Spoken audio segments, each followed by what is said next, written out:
Alam niyo, in fairness, ang gagaling po ng mga legal, political analyst sa TV, napapanood ko at napapakinggan sa radyo, hindi lang sa DZMM, kung hindi sa industriya, magagaling maghimay. Ang sisipag po at isa na po dyan si Attorney Jose Roy III. Dating din po ng Law School ng Pamantasan ng Lungsod ng Maynila at defense lawyer po nung Corona impeachment trial. Attorney Roy, magandang umaga po ulit sa inyo, sir. Good morning! Magandang umaga, Alvin, at kay Doris, kung nandyan man siya. Maya-maya pa po. Pinapalitadahan Magandang umaga, pa. mga kababayan. Opo, may hearing po kasi si Attorney Roy, kaya napaaga po siya ngayon. Anong assessment mo na nakaraos po tayo sa unang testigo?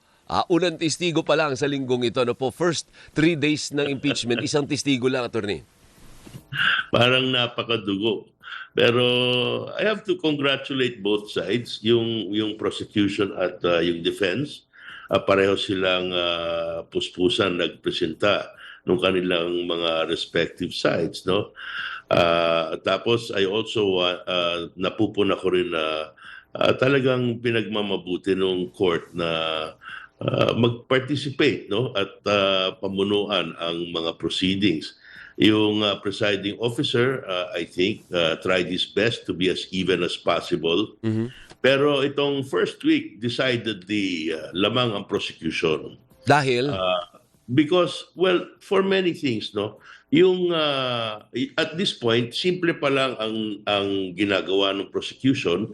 Ang objective pa lang nila is introduce yung video at ipakita kung ano ba yung acts na basis ng kanilang article.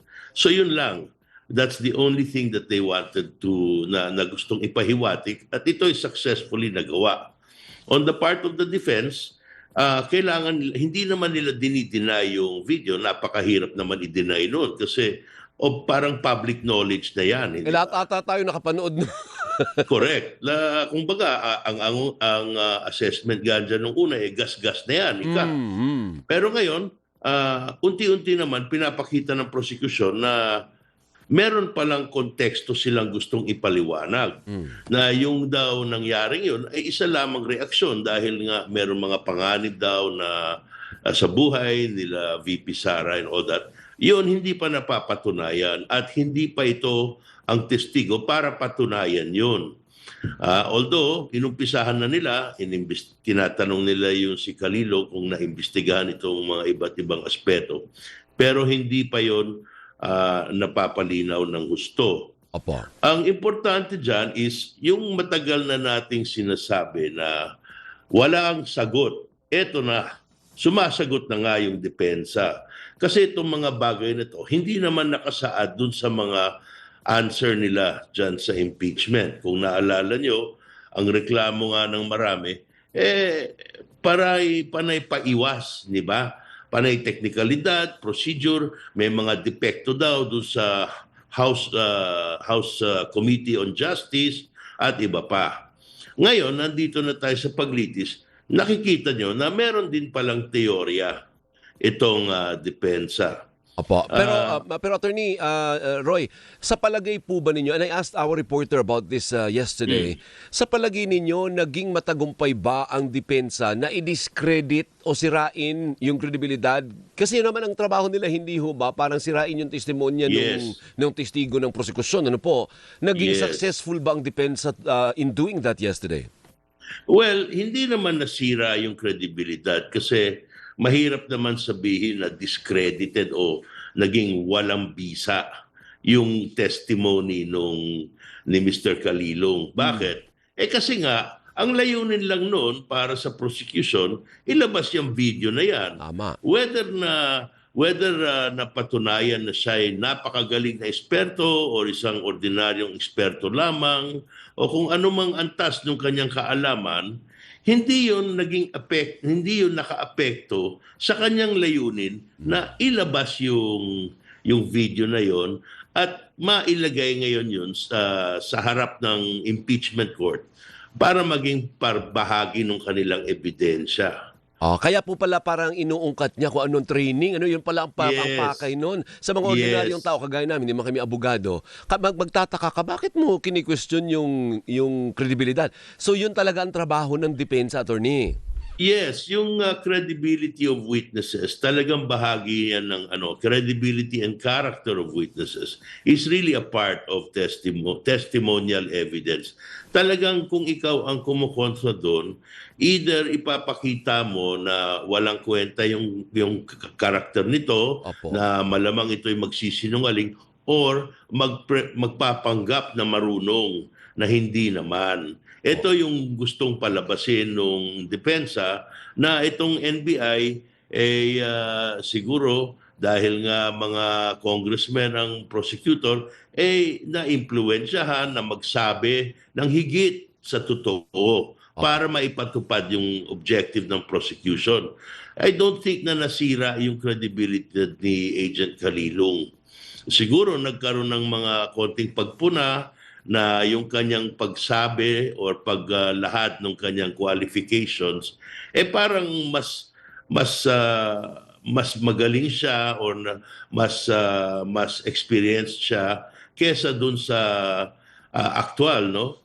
Pero alam mo, doon pa lang sa una kasi, delikado na kasi na-establish kaagad itong si Calino, labas-pasok sa testimonya. Maraming kaso ng nag-testify ito. So, kumbaga, talagang expert witness siya. Hindi lang siya eksperto sa gawain, sa trabaho. Eksperto pa rin pati siya doon sa pagtestimonya. May bali ba, attorney, yung binanggit ng depensa na hindi naman nag-file ng kasong kriminal yung tatlong sinasabi niyong na-threaten. Tinanong niya, inisa-isa niya, di ba? May alam ka ba na kasong ganito si Presidente, si First Lady, si Speaker? May bali ba yon? Well, I think alam mo kasi ang problema diyan, hindi naman problema, pero ang isang kondisyon diyan, pinakita rin 'di ba yung matinding reaksyon ni Presidente, yung mga reaksyon ni Speaker Romualdez at syempre kasama na rin doon ang sentimiento ni First Lady, no? Opo. Pero you have to understand, Alvin, na mga politiko kasi ito hindi ba? So minsan yung mga ginagawa nila pinagpapaliban ang legal na posisyon dahil meron silang interest na politikal. Na halimbawa, ayaw siguro nilang painitin ang sitwasyon. So hindi na magsasampa ng kaso o kaya baka pag tinuluyan nila ng kaso, magmukhang pinagtutulungan at ginagamitan ng puwersa. Tandaan mo, noong mga panahon na yon, nakaupong si Presidente at yung kanyang pinsang buo Ang na speaker. namumuno sa Kamara. Mabigat ng mga kalaban yan. Lalo na pag nagsanib puwersa, tangay pa ang unang ginang. Opo. Ngayon doon... So, yung not filing, Sige pa. siguro, kung talagang yun ang gusto ng depensang palabasin, di sapina nila si BBM. Tanungin nila, bakit hindi mo pinailan? Pero can you do that? You cannot do that, right? You cannot summon a president in an impeachment trial, can you? Well, as a witness, pwede. Pwede Hindi ba? mo siyang, pwede mo siyang, meron siyang immunity from suit, di ba? He cannot be sued for any ordinary case. He can be impeached. Pwede mo siyang gawing tawag nito, respondent, di ba? Pwedeng file ng impeachment ang presidente. Apo. Pwede mo siyang patawag, i-request mo sa pina, pero pwede niya, Tanggihan i-decline niya. niya lang. Voluntaryo sa kanya yun kung gusto niya pumunta. Kung gusto At niya, saka- isapina. At saka hindi rin nila papayag si yung First korte. Lady. Yung impeachment, I suppose hindi rin papayag yung impeachment court na disturboy ng presidente. Maraming diskusyon yan. Yeah. Sasabihin na, well, we cannot force him. Yeah. Pag nag-issue kami ng sabina, baka babastusin lang kami at sabihin na hindi o hindi papansinin. So, wag na lang. Apo, Diba? tama. One last point, attorney, before I let you go, na nababother lang ako doon kasi 2 beses na palang kinoldo yung atensyon ni Senator Risa Ontiveros. Ano po? And from my point of view, parang ang tinatanong naman niya, may point naman sa ordinaryong mamamayan. Ano po? Kung ang ginawa ba ng Vice Presidente will constitute an impeachable offense. Hindi ba yun naman talaga ang gusto nating alamin? Bakit palagi po siyang nasisita sa mga ganyang tanong at bawal po ba yun? Kasi, number one, Alvin, dapat hindi yung abogado ang nagbibigay ng testimonya. Pag gano'n ang ginawa mo, parang siya na naglalagay ng istorya. Remember, itong examination of witnesses, ito ang pagpresenta ng evidence by the process na yung question and answer, di ba? Hahanguin mo at unti-unti mong palalabasin yung storya mula sa bibig ng testigo. Kung papayagan lang natin yung mga abogadong sila magbigay ng testigo, di sila na lang ang magtatalak doon, di ba? But na magkakaroon yun ng maraming kulay na legal at maraming kulay na factual. Ilalagay talaga nila na kokortuhan na yung desisyon. Ipoposisyon na nila yung kanilang mga argumento para i-discuss yung merits ng case. Yeah. Ayaw niyan na mangyari nung court kasi parang magiging premature, hindi ba? Dapat yan sa dulo. Ibig sabihin, pakinggan muna natin lahat ng ebidensya bago natin pag-usapan yan. May tamang panahon dyan. Pwede silang magbigay ng closing argument kung tawagin. Bibigyan yung bawat panig ng pagkakataon na magsabi. Yung mga abogado mismo magsabi, o sige, ano ba itong inyong na-accomplish? Ano ba yung inyong nagawa dahil dyan sa mga ebidensyang nilabas nyo? At tapos dun, pwede nilang tahi-tahiin at ipagdugtong-dugtong yung mga ebidensya nila at ipakita kung bakit ang kabuuan yan ay magpapatibay na may sala o kaya walang sala ang vice-presidente. No, but can the court stop Ontiveros from doing what she's doing? Or sasabihin niya, hindi, judge din ako, di ba? Kasi senator judge din ako, so may karapatan ako kung anong gusto ko itanong, itatanong ko. Well, correct. And in fact, nung the time of Chief Justice Corona, ganun din. Kung anong gustong itanong, hinahayaan ni Senate President Enrile at that time. Pero to be fair to Senator Risa, I think, why is this an impeachment offense? No? Ang tanong niya kay Attorney Ligutan. Siyempre, tama naman yung ginawa ni Attorney Ligutan. Siyempre, pag ganun, binuksan Oportunidad. yung pintuan. Sagasaan mo na kaagad. So that was pretty clever and a good timing on his part. No? Apo. Yun lang it created all this discussion. Tapos kahapon, finally, nakabawi naman Yung yung defense. Oo. Hindi, pero ang tanong ko, Nagbigay rin siya ng version niya. Attorney Roy, is kaya ba siyang pigilan? Pag ganyan at ganyan ang gagawin ni Senator Ontiveros, can the impeachment court stop her or reprimand her? Or wala kang magagawa doon, hindi ba? Pwede siguro kung gusto ng presiding officer, pero madalang mo makikita yan na yung Chief Justice or kaya yung presiding officer sa korte sasabihin, i-rule na out of order yung kanyang kasama. No. Hindi natin hindi ko pa nakikita yun. Yeah. Pero I'm sure that that's the other reason, Alvin, kung bakit yan, bago mag-hearing sila, nagko-caucus. Yeah. Pinag-uusapan nila yan kasi as much as possible, ayaw nila mag-away-away doon tungkol sa mga bagay na yan. Diba?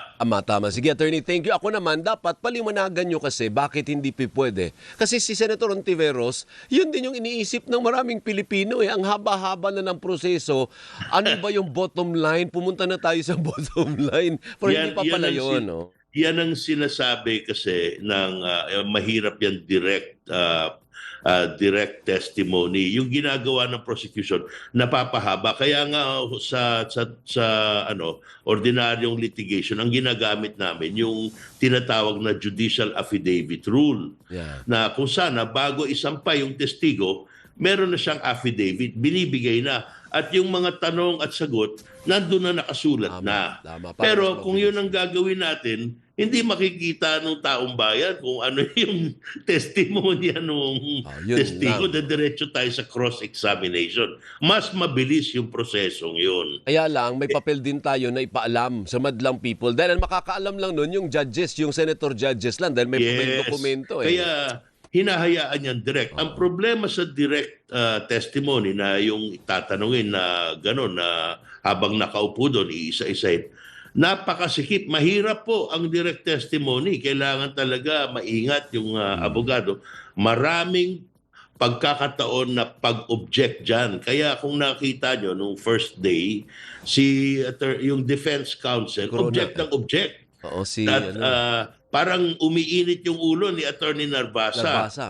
Pero ito, Alvin, ito sasabihin sa'yo, mukha lang umiinit yung ulo niya kay Attorney Ligutan. Pero actually, napipikon siya dun sa presiding officer dahil, di ba, na parating nadideny yung kanyang objection. Pinababayaan yung prosecution na makapasok. Opo, But I think, makikita mo rin, pag turn na nung defense, ganun din ang mangyayari. Pababayaan din yung depensa kahit anong objection ng prosecution, papabayaan sila. Now, Alvin, meron na akong isang point na gustong i-bring up. No? Meron akong na panood na isang unfair comment na kinikriticize yung si Attorney Narbasa dahil sa dami daw ng objection para siyang bayaran. Medyo hindi maganda yung bagsak sa tenga ko nung mga ganong salita nung isang TV, isang napanood ko na anchor or commentator. Alam mo, dapat hindi natin masamain yung kung sakali man may tinanggap na kabayaran yung mga abogado sa depensa, abay dapat lamang napakabigat na trabaho po niya ang ginagawa nila. At sila, siyempre, hanap buhay yan. Hindi po natin dapat masamain kung milyon-milyon man ang binayad dyan o kung wala o ano. Yan talaga ang hanap buhay. Ngayon, isang karangalan siguro na sila'y napili, yung opisina nila at yung mga abogado doon, na napili sila ng Vice President para ipagtanggol yung kanyang karapatan na manatili sa opisina. Sige pa. Ngayon, pag kinumpara mo ito ngayon sa public prosecutors, iba naman ang dahilan kung bakit nandiyan yan. Halimbawa, si Attorney Ligutan, ito'y naghain ng isang sarili niyang impeachment complaint laban kay VP Sara noon pa. So, talagang may advokasya siya. Tapos nakita mo naman yung mga ibang abogado, si Cheljok na nasa House, si Theodore Te. Ito mga kilalang mga advocate, may mga advokasya tungkol dyan sa human rights at iba pa. So yan, medyo cause-oriented yan. Meron sila talagang paniniwala na dapat silang makisapi doon. No? On the other hand, hindi ko naman sinasabing walang prinsipyo yung depensa. Ang sinasabi ko at dapat maintindihan po ng lahat, huwag po natin masamain o bigyan ng masamang kulay yung sinasabing sila'y nabayaran. Parang binabahiran natin yung integridad ng abogado. Parang kumbaga it's all in a day's work. All in a day's work lang, ano? Yes, this is work. Dapat lang, di ba? Thank you, Attorney. Naubusan kami oras. Thank you po. Ikaw naubusan. Thank you, Alvin. Maraming salamat. May hearing pa si Attorney. Sa ulitin Yes, thank Attorney Jose Roy III, dating Dean ng Law School ng Pamantasan ng Lungsod ng Maynila, defense lawyer sa Corona Impeachment Trial. 640! My goodness! Senate President Sherwin Gatchalian sa pagbabalik ng Gising Pilipinas Energy! Boses na gigising sa umaga.